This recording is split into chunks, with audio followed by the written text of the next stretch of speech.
सुप्रभात बच्चों। पाठ 11 अपना गांव। सबसे पहले हम इसके कठिन शब्दों को देखते हैं। आग्रह करना यानी कि प्रार्थना करना, सौंधी सुगंधित, व्यस्त काम में लगा हुआ, कल्याण भलाई, अभाव कमी। बच्चों, इस पाठ में ग्रामीण जीवन पर प्रकाश डाला गया है। गांव के लोगों के मुख्य व्यवसाय होते हैं खेती करना और पशुपालन। गांवों में चारों ओर हरे भरे खेत दिखाई देते हैं और गांव के लोगों के कल्याण के लिए सरकार ने गांवों में विद्यालय, सामुदायिक भवन, गोबर गैस संयंत्र आदि की व्यवस्था की है। निखिल को अपना पैतृक गांव बहुत अच्छा लगा। निखिल के पिता शहर में प्राध्यापक थे। गांव में उनके खेत खलियान थे, इसलिए वहां आते जाते रहते थे। निखिल के मन में गांव देखने की तीव्र इच्छा थी। बहुत आग्रह करने पर पिताजी ने इस बार उसे साथ ले जाने का कार्यक्रम बनाया। गाड़ी एक छोटे से स्टेशन पर रुकी। वहां निखिल के चाचा उनकी प्रतीक्षा कर रहे थे। उन्होंने सामान उतारने में पिताजी की मदद की और एक तांगे में बैठकर सब घर की ओर चल दिए। सड़क के दोनों ओर लहलहाते खेत थे। मिट्टी की सौंधी सुगंध बहुत अच्छी लग रही थी। तो इधर देखो निखिल, यह सरकारी खरीद भंडार है। उसके पिता बता रहे हैं कि देखो बोरियों से लदी हुई बैलगाड़ियां खड़ी हैं। अनाज बेचकर किसान उचित कीमत पा लेते हैं। पिताजी ने बताया। निखिल ने दृष्टि घुमाई और बैलगाड़ियों की लंबी कतारें सामने खड़ी थी और कुछ ट्रक भी खड़े थे। चाचा बोले, इन ट्रकों के द्वारा सरकारी गोदामों में अनाज पहुंचाया जाएगा और वहां से यह अनाज उचित दर दुकानों पर राशन के रूप में हमें प्राप्त होगा। बातों ही बातों में घर आ गया और चाची जी उनके बेटा हरदेव ने पिताजी के पांव छूकर उनका अभिवादन किया। हरदेव प्यार से निखिल की बाह पकड़कर उसे घर के अंदर ले गया। मकान काफी बड़ा और पक्का था और आंगन का फर्श कच्चा था, किंतु सफाई से लीपा गया था। चाची जी 2 गिलास छाछ ले आई और निखिल को छाछ बहुत स्वादिष्ट लगी।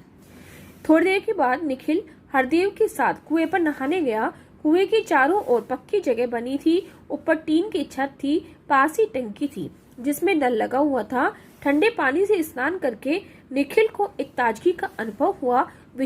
पिताजी चाचा जी से बातें करने में व्यस्त थे।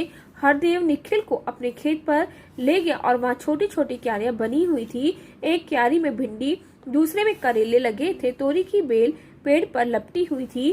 कुछ पौधों पर छोटे छोटे हरे टमाटर लगे हुए थे। एक पेड़ की ओर संकेत करते हुए हरदेव बोला, यह नींबू का पेड़ है। अभी नींबू आने शुरू नहीं हुए, किंतु इसका पत्ता तोड़कर सूंघो, तुम्हें नींबू की सुगंध आएगी। निखिल ने पत्ता तोड़कर सूंघा। वास्तव में उसमें से ताजे नींबू की महक आ रही थी। दूसरी ओर पपीते के ऊंचे पेड़ों पर कच्चे पपीते लटक रहे थे। भैया, हमारे घर के पीछे भी कुछ जमीन खाली पड़ी है, क्या उसमें हम इस तरह के पौधे सब्जियां उगा सकते हैं? निखिल ने पूछा। हाँ हाँ, क्यों नहीं, सब्जियां बहुत जल्दी उग जाती हैं। इन्हीं क्यारियों में हम सर्दियों में मटर, गाजर, मूली, शलजम और मेथी उगाते हैं। खेतों का दृश्य बहुत लुभावना था। कहीं ट्रैक्टर चल रहे थे तो कहीं बैलों वाले हल चल रहे थे। हरदेव ने फिर बताना आरंभ किया, आजकल बीज बोने का मौसम है, इसलिए किसान बहुत व्यस्त रहते हैं।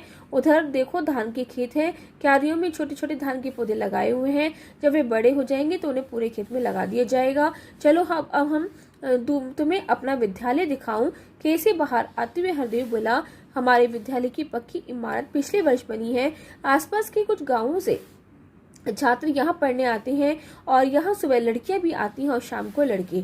अच्छा, अगर कोई विद्यालय की शिक्षा समाप्त कर आगे पढ़ना चाहे तो निखिल ने पूछा।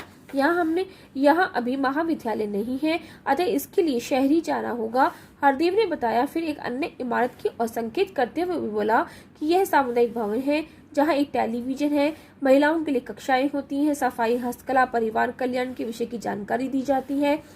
क्या चाची भी रोज आती है? निखिल ने पूछा। नहीं, पहले वे रोज आती थी, पर अब समय के अभाव के कारण कभी कभी आती हैं। माँ, चलिए अब घर चले, माँ प्रतीक्षा कर रही होगी, हरदेव ने कहा। लौटते समय हरदेव ने निखिल को पशुशाला दिखाई। वहाँ कुछ गाय भैंसें बंधी हुई थी। पहले माँ जलाने के लिए गोबर गैस के उपले बनाती थी, तब यहाँ बहुत मक्खी मच्छर होते थे, किंतु अब हमने गोबर गैस संयंत्र लगा दिया है। अब हम सारा गोबर गैस को टंकी में डाल देते हैं और रसोई में धुआं भी नहीं होता और माँ की मेहनत भी बच जाती है। तो हरदेव ने बताया। घर में प्रवेश करते ही चाचा जी बोले, बड़ी देर लगा दी हरदेव, तुम्हारी माँ कब से खाने का इंतजार कर रही है। दोनों हाथ धोकर रसोई घर में गए और चाची जी ने खाना परोसा। मक्के की रोटी, साग और घर में बनाया हुआ मक्खन। निखिल खाना खा रहा था और सोच रहा था कि कितना अच्छा है ये गाँव। अच्छा बच्चों, धन्यवाद।